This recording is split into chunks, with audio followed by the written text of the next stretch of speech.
प्रदेश का पहला मछली उत्पादन और प्रसंस्करण क्लस्टर हलाली में बनेगा। सीएम 13 को करेंगे उद्घाटन। मुख्यमंत्री डॉक्टर मोहन यादव ने कहा है कि पीएम मत्स्य संपदा योजना में भोपाल के पास हलाली में बनने वाला मध्य प्रदेश का पहला रिजर्वायर फिशरीज प्रोडक्शन एवं प्रोसेसिंग क्लस्टर का उद्घाटन 13 जून को इंदौर से होगा। केंद्रीय मछुआ पालन, पशुपालन और डेयरी मंत्री राजीव रंजन सिंह राष्ट्रीय इनलैंड फिशरीज एवं एक्वाकल्चर बैठक में इसका उद्घाटन करेंगे। देश में पीएम मत्स्य संपदा योजना में इस तरह के 17 क्लस्टरों की पहचान केंद्रीय सरकार ने की है, जो उन क्षेत्रों की मत्स्य पालन की विशेषताओं को आधार पर विकसित किए जा रहे हैं। मुख्यमंत्री डॉक्टर यादव ने कहा कि स्टेट में फिशरीज से जुड़ी इस तरह की बैठक देश में पहली बार इंदौर में हो रही है। बैठक का उद्देश्य उन इनलैंड राज्यों में मत्स्य उत्पादन बढ़ाना है जिनकी सीमाएं समुद्र से नहीं जुड़ती हैं। इस बैठक में सिर्फ उन राज्यों के प्रतिनिधि भाग ले रहे हैं जो समुद्र से मत्स्य उत्पादन गतिविधियां नहीं करते हैं। इंदौर में होने वाली inland fisheries and aquaculture meet में देश के 20 राज्यों के मत्स्य पालन मंत्री भाग लेंगे।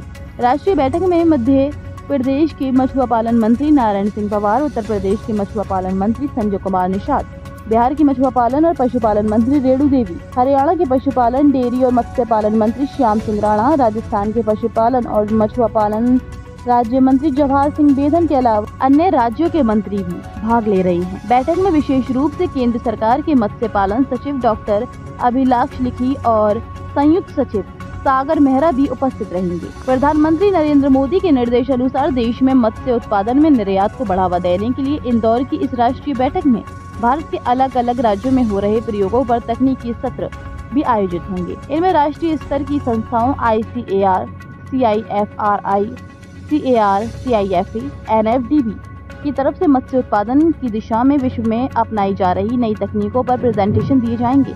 तकनीकी सूत्रों में जलाशय, पट्टा नीति, नदी और तालाबों में आधुनिक तरीके से मत्स्य पालन और ठंडे पानी में मछली पालन की संभावनाओं जैसे विषय भी शामिल होंगे। केंद्रीय मंत्री राजीव रंजन सिंह द्वारा लाभार्थियों को प्रमाण पत्र भी वितरित किए जाएंगे, जिनमें मत्स्य सहकारी समितियों, मछुआरा उत्पादक संगठन, मत्स्य पालन स्टार्टअप्स एवं परंपरागत मछुआरे भी शामिल हैं। मछुआरों को किसान क्रेडिट कार्ड और जलीय कृषि बीमा भी उपलब्ध कराया जाएगा। इसका उद्देश्य मछुआरों को बीमा और डिजिटल एक्सेस देना है।